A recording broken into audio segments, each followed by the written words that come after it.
Deep thoughts, shallow host. All right, you know the drill. Let's get into it. You ever really truly think about this? No, of course you don't. You got a life. But me, I got time to think about the weird stuff. And I'm sitting here thinking, my kidneys, what's their deal? They're just in there, working. They never applied for the job. There was no orientation day.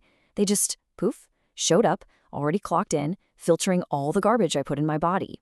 And they can't quit. They can't unionize. They're stuck. And guess who's the hard-nosed foreman on this whole biological assembly line? That's right, me. And that's the thing, isn't it? It's not my liver's fault. My liver probably had dreams, you know? Maybe it wanted to travel, see the world. But nope, it's on gunk filtering duty for life. Why? Because of the organism, this whole top-down corporate structure that we call a body. It's a dictatorship in there. So I'm doing my research, and I stumble upon these French head cases, right? And these guys, they got an idea, a plan, a way to fight the power. It's basically a declaration of independence for your insides. They call it the body without organs. So let's see what these weirdos are cooking up. Okay, so what is it? It's a jailbreak for your gizzards. Think of your body like a factory standard pickup truck. It runs fine, gets you from A to B. That's the organism. Boring. The body without organs? That's when you throw the whole engine block out. You teach the headlights to see into the future, you rewire the horn to quote Shakespeare. It's not a truck anymore, it's just pure, screaming, horsepower-fueled potential. Get a load of this fella, our toad. This is the kind of energy we're dealing with. He says an organ is useless. Useless. Your heart is going thump, thump, thump, literally keeping you from deflating into a sad little puddle, and this guy says it's as useful as a sunroof on a unicycle. This guy's brain is a bag of wet squirrels, I swear to God. But you gotta respect the mox. So you might be thinking, who in their right mind is actually trying to do this? Is it just a bunch of guys in smoky cafes? Oh, you wish. No, no, no. The Frenchies, they gave us a whole lineup of the kinds of people who are out there trying to build this thing. It is a real parade of champions, let me tell you. And here they are, the starting lineup for the Blawo All-Stars.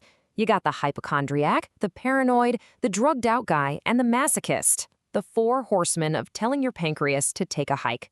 What a team. So first up, the hypochondriac. Now this isn't your aunt who thinks she has the sniffles. No.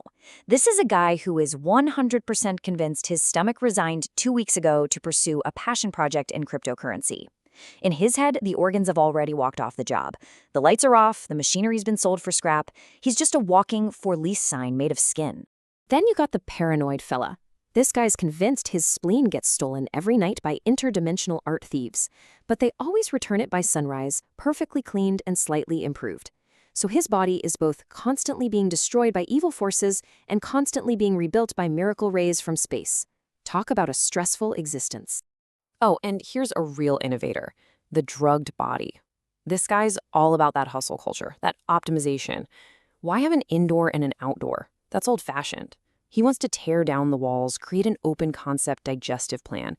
He wants to be a human tube, one hole, one glorious multi-purpose super hole. Buzz off, you silly ghosts. And finally, we get to the masochist. Now hold on, these French guys say it's not what you're thinking. This guy isn't in it for kicks. No, he's the most serious of the bunch. He's like a foreman on his own construction site. He's got schematics. He's got a step-by-step program. He is methodically building a new body from the ground up. And the blueprints? Hoo boy, are they something else? I mean, just look at that. That's not a vague idea. That is a work order. Each stitch knotted. The precision! The sheer project management skills on display here are breathtaking. This fella is not messing around. He's got a vision, and it involves a needle and thread and a whole lot of commitment. I'm speechless. All right, so obviously you can't just start, renovating without a plan.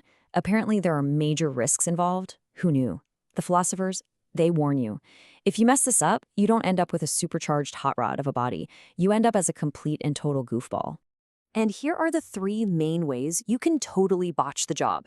Number 1, the cancerous body. That's a tumor with a business plan, a hostile takeover from the inside. Number 2, the empty body. You did it. You fired everyone. Now you're just a ghost driving a meatmobile. And number 3, the fascist body. Imagine your neighborhood HOA, but it's in charge of every cell in your body, and they are not happy about the color of your mitochondria. Yeah, terrifying. So how do you avoid becoming a total goofball? Well, get a load of this other guy they talk about, Castaneda. He says you've got to think of it like this. The tonal, that's your island. It's you, your boring job, your personality, your organized body. Then there's the Nagual. That's the giant, weird, chaotic ocean all around your little island. That's the pure potential, the glowing fog of what could be. And here is the punchline. You need the island. You can't just dive headfirst into the crazy ocean. You'll get eaten by a philosophical shark, you silly goose. You got to protect the tonal.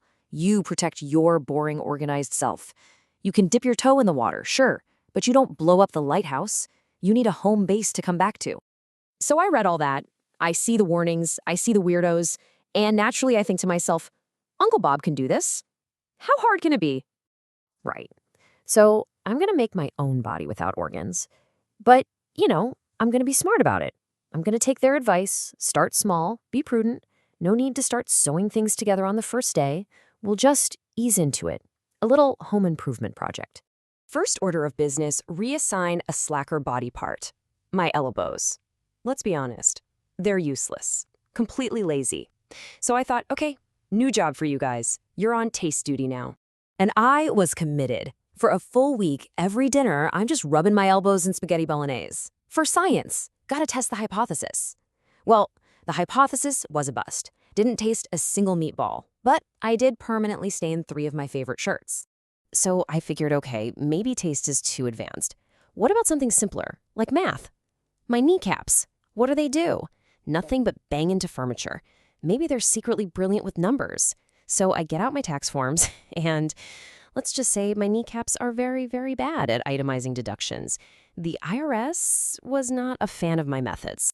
But then I had the breakthrough. I was thinking too small, focusing on organs. I had to go bigger. I looked down and I saw him, this freeloader, following me everywhere my whole life, using my floor space, not paying a dime. So after a long, very one-sided negotiation, I did it. I finally got my shadow to start chipping in for rent. $50 a month. He's a little late sometimes, but he's good for it. Paying rent? Oh, man. Oh, geez. Oh, my God. I can't. The shadow's rent. Oh, man.